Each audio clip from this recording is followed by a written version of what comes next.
son histoire est liée à celle de la France et de Paris. Ce matin, dès 10h, le public et les Parisiens se présentent place de la Concorde. Un parcours de marins les attendent. Entre pluie, soleil et vent, la file s'étend jusqu'à 2h ce samedi 2 janvier.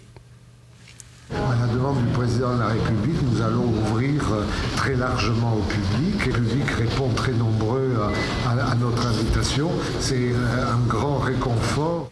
Une fois le portillon de sécurité franchi, gravir le Grand Degré, traverser la galerie des ports de guerre, puis la galerie dorée, pour enfin accéder à la première pièce d'apparat, le salon diplomatique.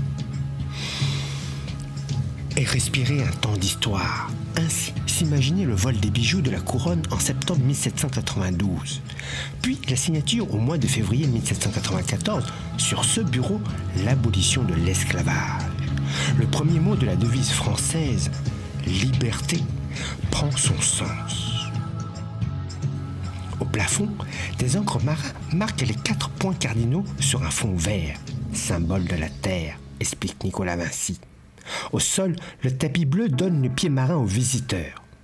Sur la cheminée en marbre blanc, une grande vitre sépare le salon diplomatique du salon des amiraux. Une fois passé par sa porte, sculptée d'encre, le visiteur aperçoit une horloge qui trône et domine cette pièce. 2 femmes entourent l'immense globe. L'une tient un diapason et l'autre un globe. Conquérir les océans, sonner le temps des découvertes et des victoires. Ainsi pouvons-nous imaginer le sens de cette œuvre unique.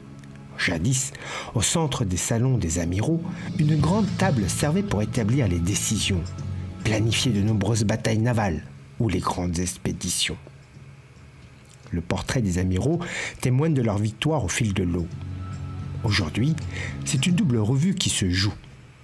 Du vice-amiral Suffren au comte Latouche-Tréville, en passant par le corsaire Jean Bart, face au défilé des citoyens.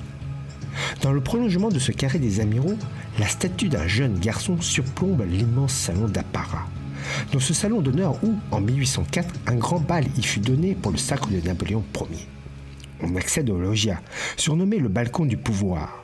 Les occupants espionnent la vie sur cette grande place de Paris où se montre ainsi.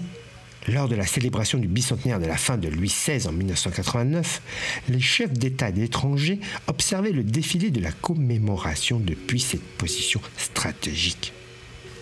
Il y avait résolument du monde au balcon ce dimanche 3 janvier 2016. Le public achève sa visite exceptionnelle par la salle à manger d'honneur où les arts, la force, l'amour et la prospérité siègent sur les murs. Enfin, le visiteur vire à nouveau sur le Grand Degré et emprunte une dernière fois l'escalier d'honneur pour aboutir sur la cour et sortir du côté ouest sur la rue Royale. Privilège du citoyen.